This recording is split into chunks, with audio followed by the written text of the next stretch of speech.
मुझे अल्लाह ताला के ऐसे नाम मिले हैं कि मैं जिसके दिल में चाहूं अपने लिए मोहब्बत पैदा कर लूं।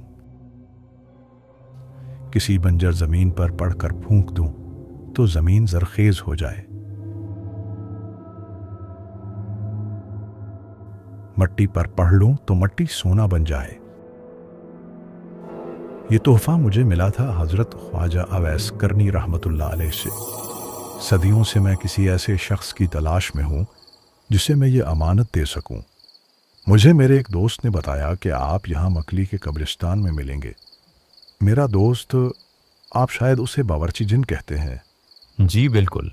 मेरे दिल में एक अजीब सी परेशानी थी कि इंसानों में इतने बुजुर्ग गुजरे हैं जिन्होंने सहाबाए कराम की रिवायात को जमा किया है। इसके अलावा इन लोगों की रिवायात जमा की जिन्होंने सहाबाए कराम से कुछ सुना।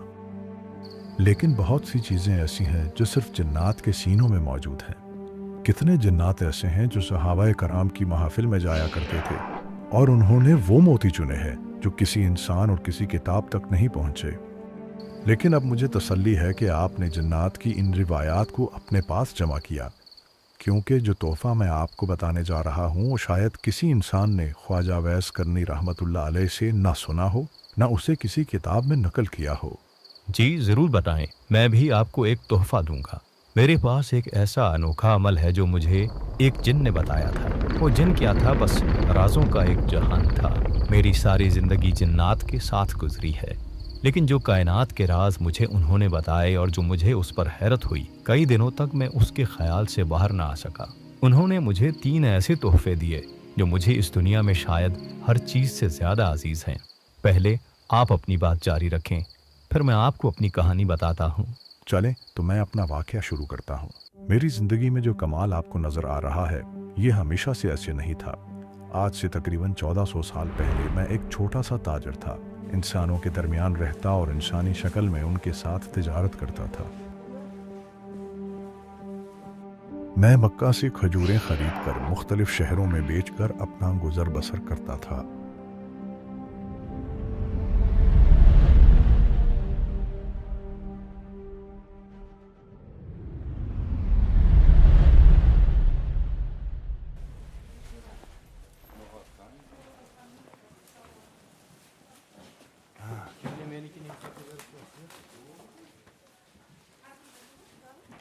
भाई, तुम जो ये माल लाते हो, क्या जायका है इसका? मैंने तुमसे कितनी बार गुजारिश की है कि मुझे ये खजूरें ज्यादा मिकदार में ला दो। मैं तुम्हें मुंह मांगी कीमत दूंगा। फ़िलहाल मेरे पास इतने वसाइल नहीं हैं कि तिजारत के लिए ज़्यादा माल लाऊं। काफ़ी अरसा ऐसे चलता रहा। फिर एक दिन एक अजीब वाक़या हुआ। भाई, इतना अरसा हो गया मैं देख रहा हूँ आप मेरी दुकान से खजूर खरीद कर तिजारत कर रहे हैं।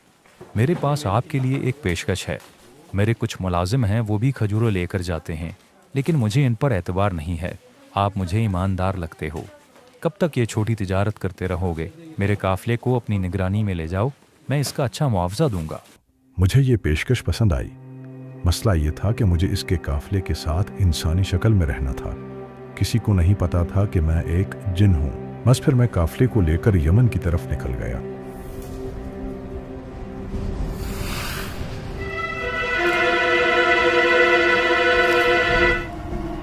उस्ताद, ये काफिला काफी भरा हुआ नजर आ रहा है। आपकी इजाजत हो तो धावा बोल दें।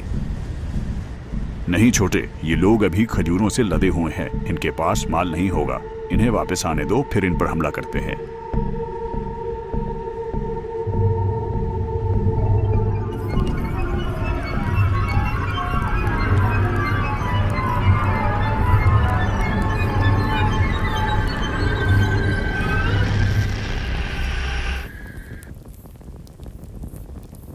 आप पहले कभी यमन गए हैं? हाँ, कई बार गया हूँ।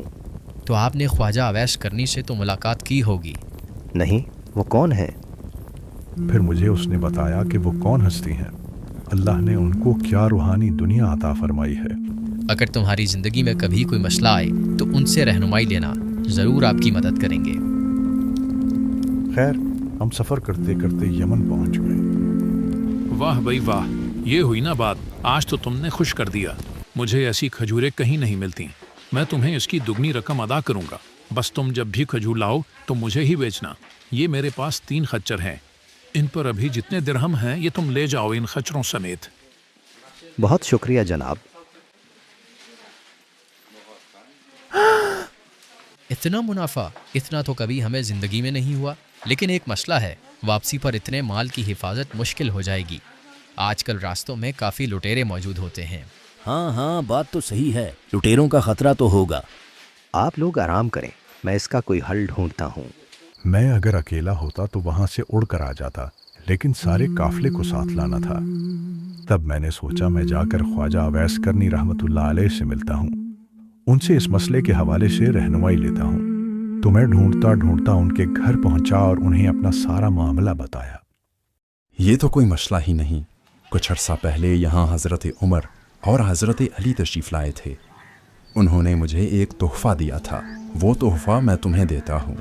वो अल्लाह के 2 नाम हैं, जो बंदा उन्हें पढ़ेगा वो हर दुश्मन के शर से महफूज रहेगा। कोई भूखा अगर पढ़े तो अल्लाह उसके लिए रिस्क का निज़ाम बना दे। कोई भटका हुआ पढ़े तो अल्लाह उसे मंजिल तक पहुँचा दे। कोई बेघर पढ़े तो अल्लाह उसे घर दे दे। कोई हालात से थका हारा पढ़े तो अल्लाह उसे राहत दे दे। कोई ज़िंदगी का साथी चाहे तो अल्लाह उसे साथी दे दे। यही नाम ऐसे है जिनकी वजह से इन बकरियों के दिल में से इस भेड़िए का खौफ ख़त्म हो गया है, और इस भेड़िए के दिल में इन बकरियों पर हमला करने की चाहत ख़त्म हो गई है।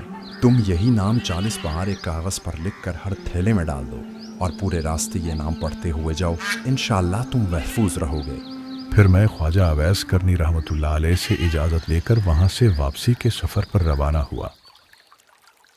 चलते चलते हमने रास्ते में एक नखलिस्तान में पड़ाव डाला। हम लोग वैसे ही परेशान हो रहे थे कि कोई लूट ना ले। अभी तक तो कुछ नहीं हुआ। हमें अभी भी मोहतात रहना पड़ेगा, हम पर कभी भी हमला हो सकता है। मैं आप सबको अल्लाह के 2 नाम बताता हूँ, वो पढ़ते रहो, इंशाअल्लाह हम हिफाजत में रहेंगे। जी भाई, ज़रूर बताओ। मैंने उन्हें भी ये नाम बताए, लेकिन सब ने कदरदानी से न लिया। ये बंदा मुझे दीवाना लगता है, अगर इस रास्ते पर डाकू होते तो हमें आते हुए ही लूट लेते। खैर छोड़ो, थोड़ी देर आराम कर लें, फिर सफ़र पर निकलना है।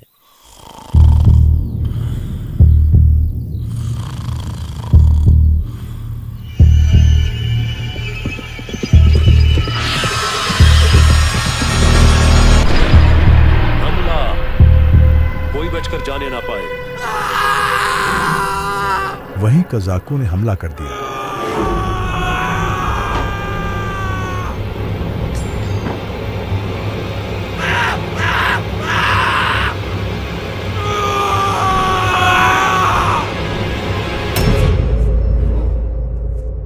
हमारे 2 लोग उस हमले में मारे गए। एक साथी को उन्होंने दरख्त के साथ बांध दिया। मैं वहीं सबके सामने बैठा था, लेकिन किसी को नजर ना आया। जिन खच्चरों पर सारा माल लदा हुआ था वो मेरे पास ही थे। ना उन लुटेरों को मैं नजर आया और ना ही वो खच्चर। बाकी लोगों के पास जो कुछ था वो लूट कर ले गए।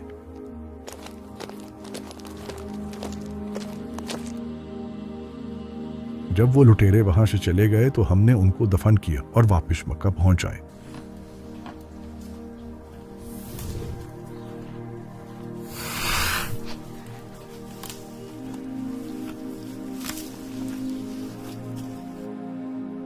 हैरत है, लुटेरों ने हमला भी किया, 2 लोगों की जान भी चली गई, और तुम सारा माल हिफाजत से ले आए। आप यकीन नहीं करेंगे, ये सबके सामने बैठा था लेकिन किसी को नजर ना आया। बस मुझे एक मोहसिन ने एक राज बताया था जिसकी वजह से हम हिफाजत से पहुंच जाए। क्या तुम वो हमें भी बता सकते हो? वो नाम है या कादिरो या नाफेओ। उस दिन से मैंने ये नाम पढ़ना शुरू किए। सदियों से पढ़ते पढ़ते मुझ पर उसके इतने कमालात खुले हैं कि मैं अगर बताना शुरू करूं तो शायद कई दिन गुजर जाएं। इतने साल पढ़कर इसकी जो तासीर मुझे मिली है मैं वो आज आपको बख्शता हूं। आप भी अगर इसको पढ़ेंगे तो आपको वही तासीर मिलेगी। इसके अलावा आप जिसको इजाज़त दें उसको भी इतना ही फ़ायदा होगा। कोई भी अगर या कादिरो या नाफियो रोज़ाना 45 बार पढ़ने की आदत बना ले तो उसे भी इसका इतना ही फ़ायदा होगा। जो बंदा अपने रोज़मर्रा के काम के दौरान इसे खुला पढ़ने की आदत बना लेगा اس کا کاروبار سونے کے کاروبار جیسا منافع بخش ہوگا۔ اللہ اکبر، بہت شکریہ آپ کا۔ یقیناً یہ امانت ہر انسان تک پہنچنی چاہیے۔ وعدے کے مطابق اب میں آپ کو اپنا واقعہ سناتا ہوں۔ چند سال پہلے میرے ایک دوست نے مجھے کہا، ہمارے ہاں ایک مہمان آئے ہوئے ہیں مکہ سے، بہت عظیم ہستی ہے۔ ساری زندگی انہوں نے مکہ میں گزاری ہے۔ بچپن میں انہوں نے زندگی کا کافی حصہ حضرت انس بن مالک رضی اللہ تعالیٰ عنہ کی محافل میں گزارا۔ ان کے پاس کائنات کے بہت سے راز ہیں لیکن وہ کبھی کسی کو نہیں بتاتے۔ آپ چل کر ان سے بات کیجئے، شاید وہ آپ کو کچھ بتا دیں۔ میں یہ سوچ رہا تھا کہ جس ہستی نے ساری زندگی مکہ میں گزاری ہے، پتہ نہیں ان کے پاس کیا کیا کمالات ہوں گے۔ صحابہ کرام کی محافل میں رہے، کیا موتی چنے ہوں گے۔ کاش وہ اس کا کچھ ذرہ مجھے بھی دے دیں۔ یہی سوچتے سوچتے ہم وہاں پہنچ گئے۔ آئیے آئیے علامہ صاحب۔ آپ مجھے جانتے ہیں؟ میں آپ کو بھی جانتا ہوں، آپ کے والدین کو بھی جانتا ہوں۔ آپ چاہیں تو میں آپ کو ان کے نام بھی بتا سکتا ہوں۔ مجھے یہ بھی پتا ہے کہ آپ یہاں کس نیت سے آئے ہیں۔ آپ فکر مت کریں، جتنا آپ سوچ کر آئے ہیں میرے پاس آپ کو دینے کے لیے اس سے بہت کچھ زیادہ ہے۔ اور یہ تمام راز میں صرف آپ کو کیوں دے رہا ہوں، اس کے پیچھے بھی ایک راز ہے، وہ بھی آپ کو بتاتا ہوں۔